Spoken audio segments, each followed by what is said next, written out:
bahwa kemudian Syiah di bawah, Sunni di bawah itu kan sebenarnya oleh provokator supaya dan ada kepentingan bagi yang terlibat karena ada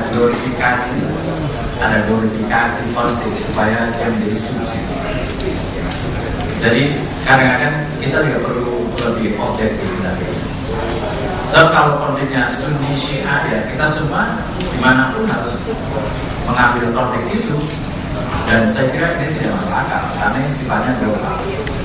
Jadi menurut saya perlu juga kadang-kadang kita meskipun kita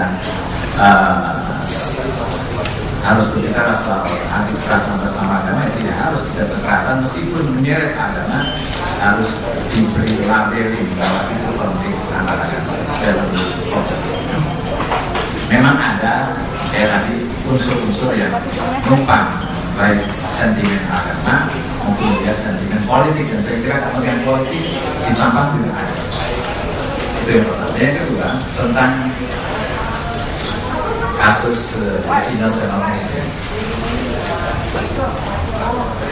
Barangkali si pembikin film itu juga senang sekali kalau melihat kita berkumpul di sini untuk mereaksi dia.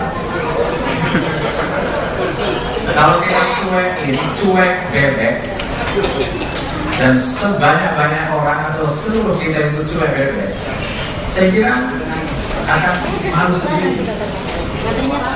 Jadi kita sebenarnya membeli juga, kita membeli apa yang dia tawarkan, dan inilah jebakan. Jadi kadang-kadang kita juga ada nafsu untuk ikut terlibat meramaikan apa yang buat sokol konflik antara agama. Menurut saya ini kan sudah harus hati-hati. Tapi baiklah, ini sudah kadang terjadi. Saya sudah ada di sini juga. Dan fakta memang sudah kita lihat mulai dari Libya dan seterusnya sampai Indonesia, dan cinta damai juga sudah tidak lagi seperti itu citranya. Sekali lagi ini perlu kedewasaan dari kita semua sebagai umat beragama, karena belakangan ketika bumi semakin panas, konflik beragama terjadi, bukan hanya suku, kepentingan politik, ekonomi, agama juga dilakukan. Dan konflik ketika sudah melibatkan agama ini jauh lebih serem, jauh lebih intoleran. Jadi ini mungkin bisa disebut semacam salah satu jenis fasisme agama itu jauh lebih jahat daripada fasisme ras dan lain sebagainya. Itu ketika orang menganggap bahwa yang aman adalah yang seagama, sesuku, sebangsa. Itulah sahih. Sementara yang tidak sesuku, seagama, sekeyakinan, sebangsa, itulah lawan. Saya kira ini sedang bertumbuh secara sangat pesat fasisme agama ini, dan kita tidak boleh terpancing, tidak boleh terprovokasi dengan fenomena seperti ini, karena ini menyenangkan sebagian orang yang punya kepentingan.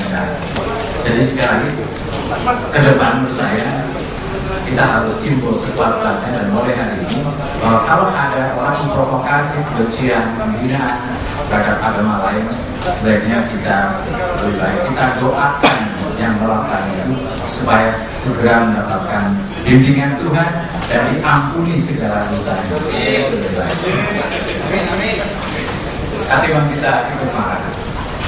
Mungkin di Islam juga ada semacam candera, suatu saat Nabi ketika tidak kuat menghadapi cercaan otoritas Makkah waktu itu pindah ingin mengungsi ke Taif. Di tengah jalan sudah dicegat oleh segerombolan orang yang tidak suka. Saking berhinanya Nabi, sampai malaikat Jibril konon datang dan menawarkan, bagaimana Muhammad kalau gunung ini saya angkat dan saya timpakan kepada orang-orang yang mengutuk batu pada Anda. Nabi mengatakan jangan gitu. Mereka berbuat kasar seperti itu karena mereka belum tahu. Dan kemudian Nabi malah mendoakan orang-orang yang membencinya dan melempari batu pada Muhammad agar mereka diberi hidayah, diampuni dosanya. Saya kira sikap ini menurut saya yang harus kita glorifikasi, kita garis bawahi sebagai umatnya. Dan saya kira semua umat beragama punya contoh-contoh, punya uswah yang luar biasa, contoh emas dari komunitas kita masing-masing. Jadi sekali lagi ke depan saya sekali lagi, ketika ada orang atau kelompok yang provokasi kebencian kepada orang lain dengan menghinakan agama orang lain, menurut saya diamkan saja. Kalau kita harus berkumpul untuk merayakan tajam itu, istilah dengan doa ampunan dan petunjuk bagi yang bersama.